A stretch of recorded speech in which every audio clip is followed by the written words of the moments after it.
Se nós não entendermos, meus irmãos, que as circunstâncias difíceis são para tratar com o nosso caráter, nós vamos viver vidas sempre amarguradas, sempre rancorosas. Parece que nada está bem para nós. Sabe, pessoas que a gente olha, parece que aquela pessoa, parece que nada está bem para ela, em nenhum momento da vida. Parece que sempre tem algo.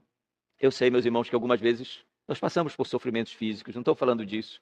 Estou falando das situações do dia a dia, da vida, quando nós enfrentamos, às vezes, injustiça, zombarias, insultos, censuras imerecidas, injustiça, algumas vezes.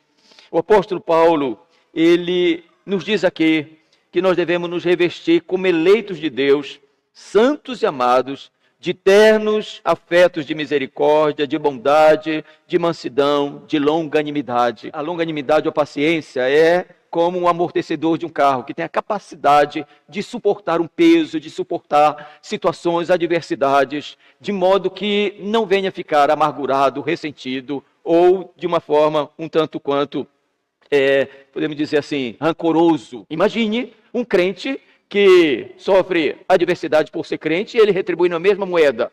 Ele é o arengueiro, o briguento, o vingativo. Ele vai dizer que não entendemos. Por que não entendemos? Porque nós fomos chamados, meus irmãos, para passar por adversidades. O Evangelho não, o Senhor Jesus não esconde isso de nós, em nenhum momento. Ele não diz que nós não teremos oposição. É sempre nós iremos, no mundo sereis, passar por aflições. Quando você vai ver com Daniel e os seus amigos, você vai ver os dois aspectos, né? De fidelidade a Deus, mas de uma confiança também na providência do Senhor Deus. O que é que eles dizem? Quando eles são ameaçados, se eles não se dobrarem diante da estátua, eles dizem, olha, e eles são ameaçados e vão ser lançados mesmo na fornalha. O que é que eles vão dizer? Ele vai dizer, olha, se o Senhor quiser nos livrar, só em outras palavras, isso não pertence a nós, é a Ele. Mas quanto a nós seremos fiéis. Essa é a verdade. Como Ele vai cuidar, o que Ele fará conosco, isso não é competência nossa. Mas o que cabe a nós, em meio a todas as provações, mantermos uma fidelidade e mantermos uma certeza de que Ele cuida de nós, Ele cuidará de nós, Ele nos assiste. Qual é o exemplo? É de Cristo. Ele não agiu revidando, Ele não agiu, embora Ele é tão admirável, sendo Ele Deus, sendo Senhor, soberano, mas Ele como mediador, como homem, Ele suportou as injúrias e nós não temos sido injuriados como Cristo foi, irmão. Você não vai ver o Senhor Jesus revidando com a mesma moeda, o mesmo traje. Você não vai ver, como ele vai dizer aqui, quando maltratado não fazia ameaça. Isso é tão comum, né? Isso é tão comum as pessoas acharem que elas são cheias de si. Né? É tão comum hoje nos nossos dias, numa teologia distorcida. Sabe qual é a teologia distorcida que usa isso? Você sabe quem eu sou? Sou filho do rei, filho do dono do mundo. Você vai ver o que vai acontecer. Não toque em mim. Não, você não vai ver isso em nenhum momento no Senhor Jesus Cristo. Você não vai ver Ele dizer, vocês não sabem quem eu sou. Pelo contrário, quando Ele vai morrer diante de todo o traje, diante de toda a maldade do inferno, de homens que se levantaram contra Ele, como é que Ele reage? Pai, perdoa-os, porque não sabem o que fazem. Essa é a maneira de nós sermos longânimos, de agir com longanimidade diante de oposição. Entregue a Deus que julga retamente. Nós somos sempre terríveis juízes, meus irmãos. Né? Nós somos excelentes advogados, mas somos péssimos juízes. Mas não haja de uma maneira de julgar no sentido de vingança. Olhe com misericórdia, com favor, que aqueles que se opõem a mim, a você possa ter uma profunda compaixão, como o Senhor Jesus teve e como o próprio Estevão esteve, de que disse, perdoa, eles não sabem o que eles estão fazendo. Esse é um outro ponto. Tolerância para com as fraquezas, com as imperfeições de irmãos, de pessoas nossas. Nós somos muito tendenciosos a sermos intolerantes com aquilo que não é para ser e tolerantes com aquilo que, na realidade, também não era para ser. Não estou dizendo aqui de que pecados não têm que ser tratados. Não é isso que eu estou dizendo. Mas de coisas da vida, de dificuldades. Algumas vezes, por vermos a incapacidade de alguém, e alguém pode ser tão intolerante, só porque alguém não é capaz nisso, ou por causa de alguém que não tenha para isso.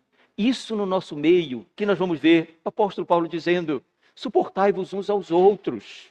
É esta capacidade de poder suportar, tolerar as imperfeições, os fracassos, as dificuldades, as fraquezas da vida. E às vezes essa intolerância, ela vem por crítica, ela vem muitas vezes por difamação, muitas vezes ela vem até por momentos de piada, de chacota. O que nós entendemos? O que a Bíblia vai dizer? Que nós devemos ter esta paciência, esta capacidade de suportar, de tolerar, não de uma maneira com má vontade, mas de uma maneira o quê? Bondosa, graciosa. Eu sempre digo que uma das grandes dificuldades nossa, na nossa vida de relacionamento com os irmãos, na nossa vida eclesiástica, é porque nós não temos uma compreensão clara do que é igreja. É tão difícil para nós entendermos o que é igreja. Sempre se associa a templo, local, não é. Mas sempre se perde de vista que nós fazemos parte do todo. Não tem mais como a gente viver separado. E quando a gente faz parte do todo, a preocupação é com o quê? Com o todo. É com o todo. A preocupação não é comigo, a preocupação não é isolada, não é para que eu viva isolado, para que eu ande isolado. Eu faço parte deste corpo místico, que é o corpo de Cristo, onde ele é o cabeça e eu sou um dos membros, e esse membro é a ideia de um organismo vivo que funciona, que deve funcionar. As pessoas exigem tanto de alguém que ainda está vendo o homem como árvores. Lembra desse texto? Veio um homem, o Senhor Jesus veio lá e curou, e ele perguntou se está vendo, ele disse, eu estou vendo, mas estou vendo homens como árvores. Interessante, não significa dizer que ele não tinha tido uma ação miraculosa, mas ele ainda não estava vendo as coisas de uma maneira clara. E o Senhor Jesus vai ali e de fato cura aquele homem, e ele diz, agora eu estou vendo. Só para a gente entender isso, na vida cristã é assim. Alguns, meus irmãos, estão convertendo, estão vendo já. Pela graça de Deus, Deus já operou, mas ainda não estão vendo tão bem. Ainda não estão vendo tão bem. E às vezes a gente é terrível, seja paciente, longânimo. Seja sempre esse que pode suportar as fraquezas, as imperfeições, a imaturidade, a ineficiência ou a incapacidade de alguém. Como Deus é paciente conosco. Como Deus é paciente com as nossas fraquezas, com os nossos pecados, com as nossas dificuldades. Como dia por dia Deus tem sido paciente. Essa é uma verdade que a gente sempre... Ele não tem nos tratado consoante as nossas iniquidades. Ele não tem retribuído. Tem sido paciente, longânimo, bondoso, gracioso.